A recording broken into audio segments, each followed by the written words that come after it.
Fala pessoal, voltamos para mais um vídeo, mais uma aula. Como havia falado anteriormente sobre alguns hormônios, relação de mitocôndria, e além de, como eu falei, nós temos batendo nessa tecla que não basta ter déficit calórico apenas, mas nós temos sim que controlar esse gasto calórico. É muito importante, por isso o papel do nutricionista é calcular a dieta certinho, porque é uma das bases. A ciência já nos traz, inclusive, a Associação de Nutrição Esportiva Internacional, já nos traz que a melhor estratégia nutricional para emagrecimento é aquela que o paciente tem adesão desde que tenha o déficit calórico. Independente de qual estratégia seja, tem que existir o déficit calórico.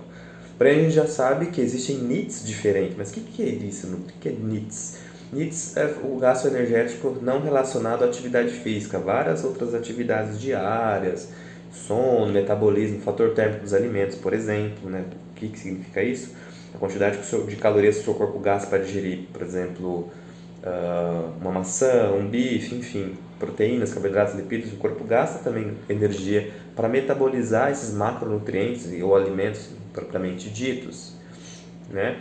Como eu havia falado, falei bastante um pouquinho sobre intestino, a gente tem que linkar que tem um estudo de 2011, não é tão velho nem tão novo, né, tão recente em 2020 e 2021, mas eles nos traz que o excesso de gordura saturada e açúcar refinado e açúcar em si, né, que vai gerar aquela questão de inflamação, né, de Toll-like receptor 4, que gera inflamação, né, NF-κB, que são fatores de transcrição inflamatórios que vão inibir hormônios cerebrais, mas voltando um pouquinho, eles nos trazem que excesso de gordura saturada e excesso de açúcar reduzem células do hipocampo, que tem a ver com a memória explícita.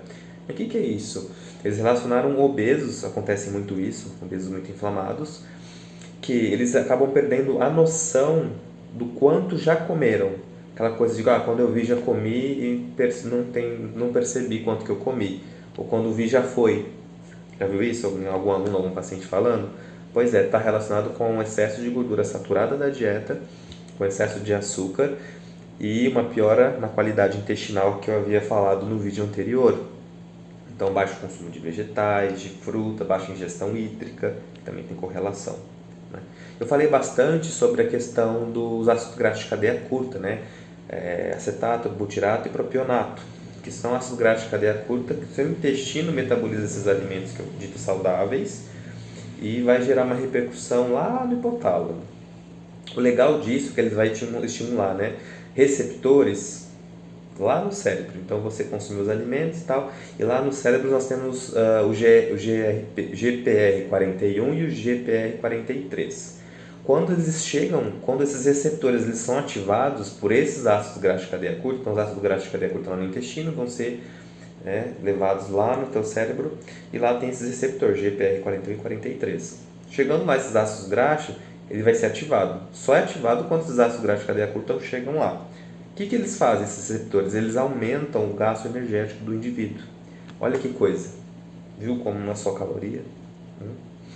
E estimulam a proteína MPK. E quando a gente fala de emagrecimento, exercício físico, redução de gordura corporal, a MPK é uma enzima-chave, né, que tem relação a MPK com o emagrecimento total, né, e reduzir fatores de transcrição inflamatórios. Então, eles, além de estimular, né, neurotransmissores como PYY, GLP-1, CCK, que é a colocistoquinina, todos eles vão ter relação com o estímulo de saciedade, hormônios da saciedade, a leptina up, por exemplo, e redução de grelina. Além de um dos hormônios relacionados lá no hipotálamo é o PONC-CART. PONC-CART, que é a pró-opiomelanocortina. Essa pró-opiomelanocortina está totalmente relacionado com a saciedade e esse aumento de gasto calórico, e está relacionado com aquelas enzimas que eu falei que é o GPR41 e 43. Olha que coisa, não?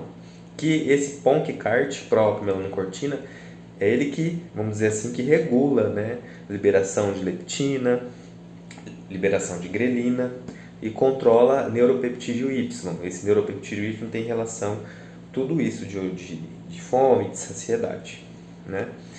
E a gente consegue estimular esses ácidos graxos de cadeia curta, estimulando todos esses neurônios, esses neuropeptídeos, né, reduzindo essa inflamação, Se a gente tem um intestino saudável, consequentemente, produz mais esses ácidos graxos de cadeia curta, estimulando essa MPK, que é a enzima-chave. Ao contrário disso, uma microbiota ruim, que é uma microbiota é o intestino, tá? Bactérias intestinais, eles produzem fatores lipogênicos. O que é isso? Então, fatores lipogênicos, fatores que estimulam o aumento de gordura corporal e células inflamatórias, como eu falei, fatores de transcrição inflamatórios como o NF-κB. Com isso, a pessoa vai ter mais dificuldade de perder gordura corporal, mais dificuldade de emagrecer. E com uma microbiota ruim, você acaba inibindo uma outra proteína que é o FIAF, que é o fator adipositário induzido pelo jejum. O que significa isso? Esse fator adipositário induzido pelo jejum, ele expressa mais a lipase lipoproteica. Isso significa que ele vai captar mais triacilglicerol, mais a gordurinha lá no sangue, vinda da dieta inadequada, né, do intestino ruim, e com isso seu corpo vai acumular mais gordura. Olha que coisa, não? Com isso você vai aumentar esse NF-κB que tem a ver com essa inflamação, que é um fator de transcrição pró-inflamatório. Tudo que vocês ouvirem de fator de transcrição pró-inflamatório tem relação com essa questão de inflamação corporal e lipogênese também. E, consequentemente, isso pode levar a um quadro de sensibilidade à insulina. Aí a gente volta um pouquinho lá. O que significa a sensibilidade à insulina? Nós entendemos que o papel da insulina, liberada pelas células beta-pancreáticas, então nosso pâncreas vai produzir esse hormônio da insulina. O papel dela é chegar na glicose, levar lá para a célula, sim, e lá na célula existe uma enzima que é a glucose transporter, e tem várias, tem a GLUT1, GLUT2, GLUT3, GLUT4, enfim, essa é a GLUT4, falando da questão dessa sensibilidade à insulina. Essa GLUT4 que vai fazer com que, como se autorizasse essa insulina com essa glicose, a insulina vai lá, abre a porta, mas essa GLUT precisa lá dentro da célula autorizar a entrada, então ela autorizou a entrada, a glicose entrou na célula, perfeito. Isso é o papel da insulina, então, o quadro de sensibilidade, ela está sensível, ela faz o que deve ser feito.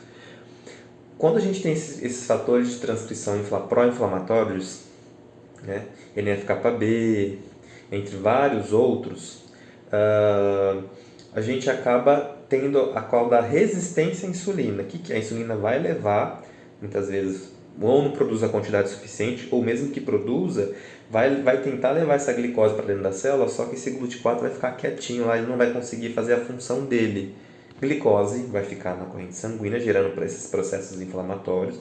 Consequentemente, ácido graxo vai se acumular mais por conta dessa inflamação na corrente sanguínea, vai atrapalhar, lembra, a carnitina palmitoiltransferase, porque ácido graxo na corrente sanguínea gera inflamação e vira essa cascata, e o indivíduo pode se tornar um diabético, um hipertenso, né? O risco de AVC aumenta.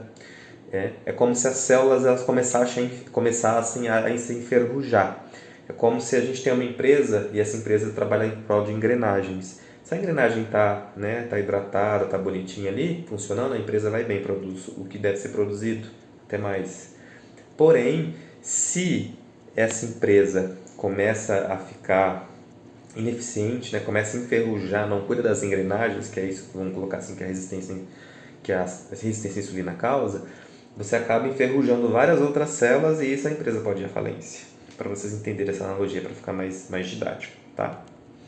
Quando a gente trata essa questão dessa sensibilidade à insulina, então pode ser emagrecimento ou hipertrofia também, mas o foco é emagrecimento, a gente tem que trabalhar a sensibilidade à insulina, fazer com que ela não fique resistente, com que ela faça o que deve ser feito. E isso a gente melhora com a alimentação e com o exercício físico, então os educadores físicos, com um bom treinamento, né, com o treino que a pessoa consiga fazer, e a mesma coisa da dieta. Prescrição de dieta de acordo com o que o indivíduo é capaz de seguir, com as condições socioeconômicas, né? E é possível isso com alimentos ditos saudáveis. É super possível, né? Levando em consideração a individualidade de cada um, enfim, por conta da adesão, que esse é o propósito. O indivíduo tem que ter adesão, tem que conseguir realizar aquilo e não ter desconforto para tal, né?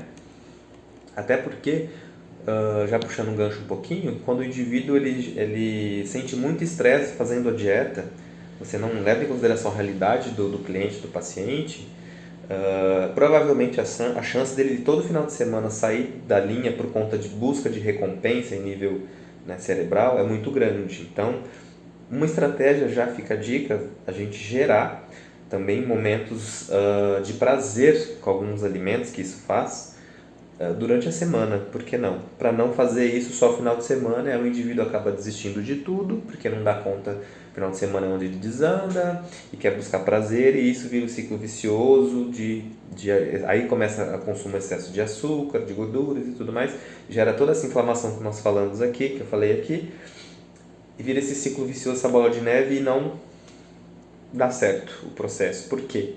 Eu estou treinando, estou consumindo menos, estou comendo muito pouco e mesmo assim não emagreço.